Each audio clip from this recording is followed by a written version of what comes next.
You understand that? Yes, sir. We have said that when a candidate uses fake documents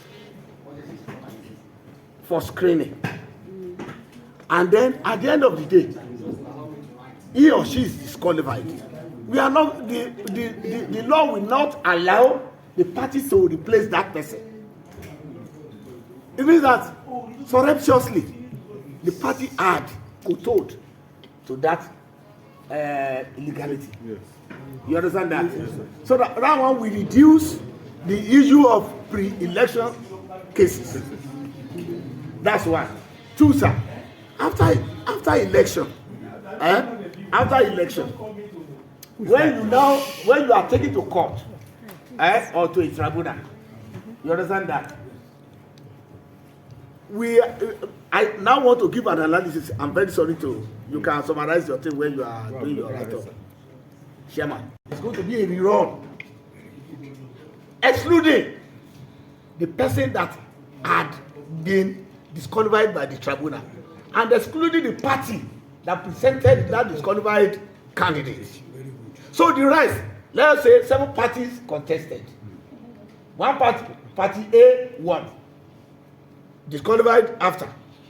Then when we are now having the rerun, only 6 parties will now go for the rerun. Because it is going to be a jeopardy to the candidate and to that party that surreptitiously fielded a not qualified candidate. Then the transmission, we said that we retain that section 60 that had been there, that yes, these results must be transmitted and be taken to the people electronically. At the same time, the Form EC8A, B, C, D that had been generated will still be evidence.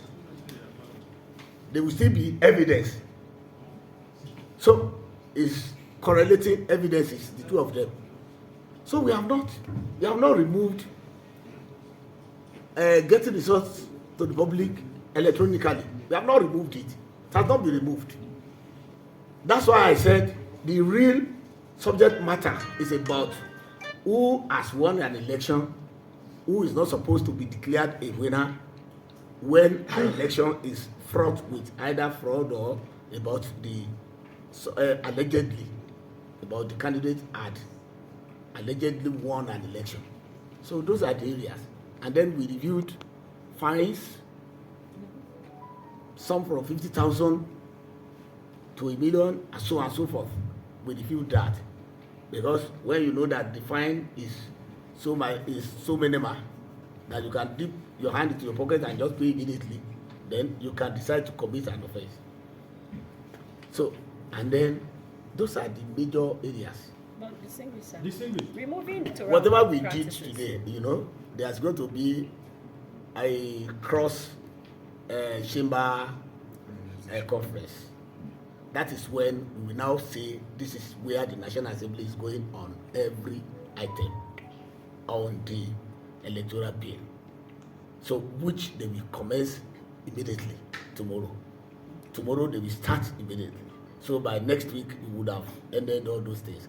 That is when we will now see this is where the National Assembly is on every item, on every clause of it.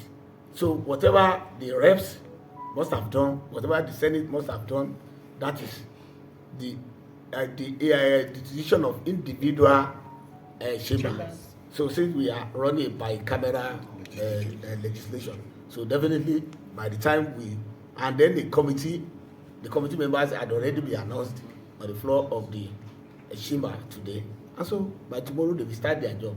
So within the next maybe 72 hours or so, we would have concluded all those things. So that is when the National Assembly can now just come and say that this is what the bill is, which will now be transmitted to the President for assent.